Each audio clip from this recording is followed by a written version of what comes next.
morning friends and welcome to the pre-market view. US markets were marginally down about 0.33 to almost about 0.9%.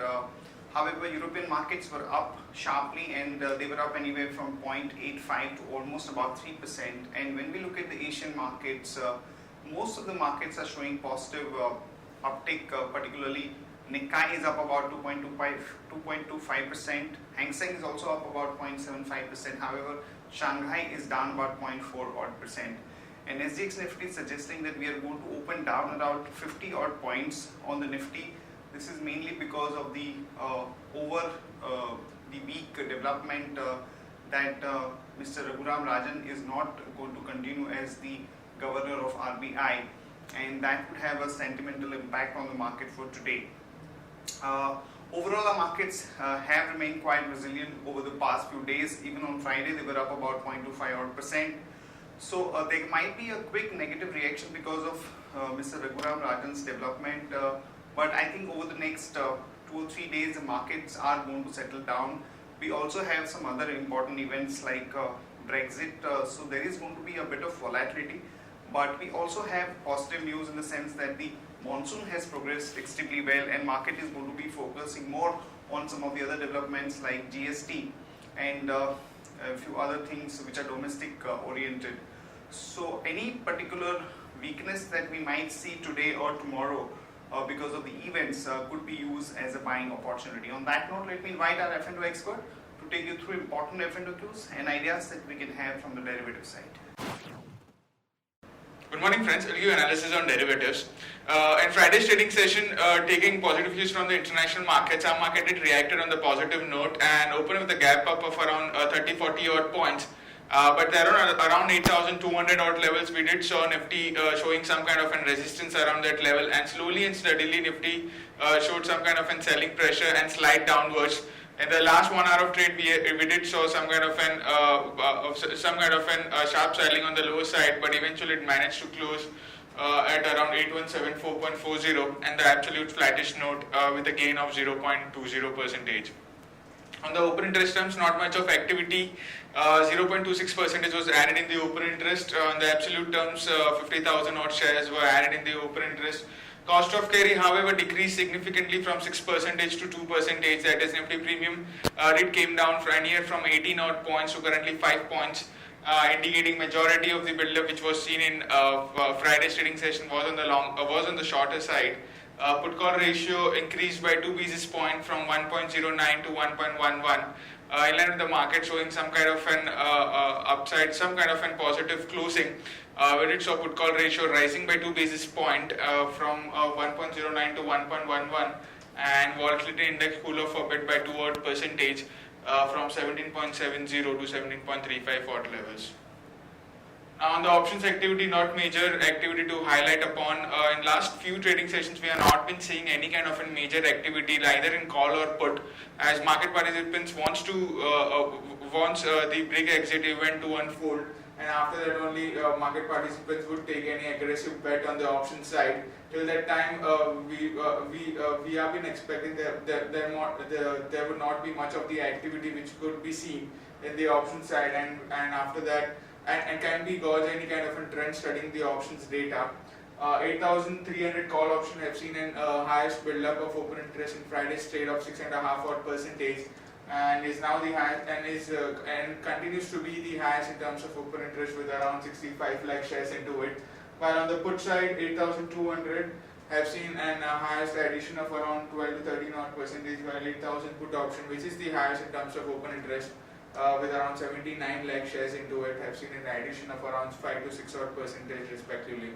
So all in all, market has been on a narrow range since today. We have been about to open a gap down of around 50-60 odd points due to the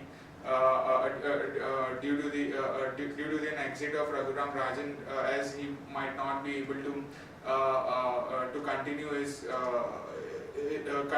profile of RBI governor in the September, post September, due to which we have been about to open on a negative note, which is a negative sentiment for a market. However, VWAP of 8160 could be broken, and we have been about to open around 8,100 levels. So now the activity of 8,100 put option would be quite crucial to watch out for in today's trading session. If we see an unwinding, we might see a continuous downtrend in the market, since we have been breaching our VWAP level also, and activity of 8,100 put option would be in focus for today's trading session. There are 5 securities in band period for today's trade. That is Arcom, CEAT Limited, Jet Airways, JP Associates, and India Bull Real Estate. On the FIS terms, in index futures, there were net sellers by 480 odd crores. Index options net sellers by 656 crores. Stock futures net sellers by 91 crores, and stock options net sellers by 46 crores only. On the market levels, since our VWAP is at 8160, 5 days VWAP at 8160, and the lower range of VWAP is at 8160 and higher range at 8250. SX Nifty has been trading lower as mentioned earlier. It's down by around 56 odd points and could open anywhere around 8100 odd levels, and so can our market also open on the similar note at 8100 and might see some kind of a gap down opening in the morning trade. That's it from derivatives. Thank you. Friends, let me take you through Sharekhan pre-market action, starting with trading ideas. First of all, a long call on Aurobindo Pharma, as the company has got the tentative approval from US FDA for omeprazole, which is used for treatment of acid reflux and ulcers. So one can go long on Aurobindo with a stop loss of 712 and a target of about 749 to about 763. Positive news for DLF, as SEBI has relaxed norms for REITs, and which would ease the entry of the offshore fund managers. And this would also allow up to 20% investment by REITs in the under construction projects, which is up from 10% which was prescribed earlier. So positive for DLF, one can go long there with a stop loss of 132 and a target of about 138 to about 141. In other news and developments, HDFC Max Financial merger announcement would be washed out by the market. Both the stocks were in positive territory, so watch out for some positive move, particularly for Max Financial. Raghuram Rajan is going to quit after his term comes to an end. This is going to be a sentimental negative for the rupee, for the banking stocks, but we don't think it will have a major impact on the market after, let's say, a couple of days of reaction. So we are of the view that one should be using this particular correction as a buying opportunity. PM is likely to chair the meeting on FDI roadmap on Tuesday. Sucrose resumes full supply to Maruti Suzuki.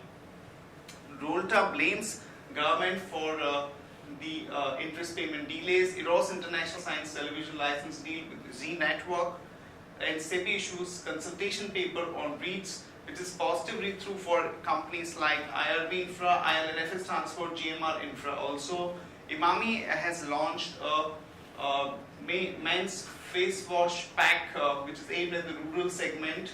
IOC led consortium to buy 24% stake in Russia's Vanker oil field from Rosneft for about $2.1 billion, and supply is in pact with Russian firm for HIV hepatitis C drugs.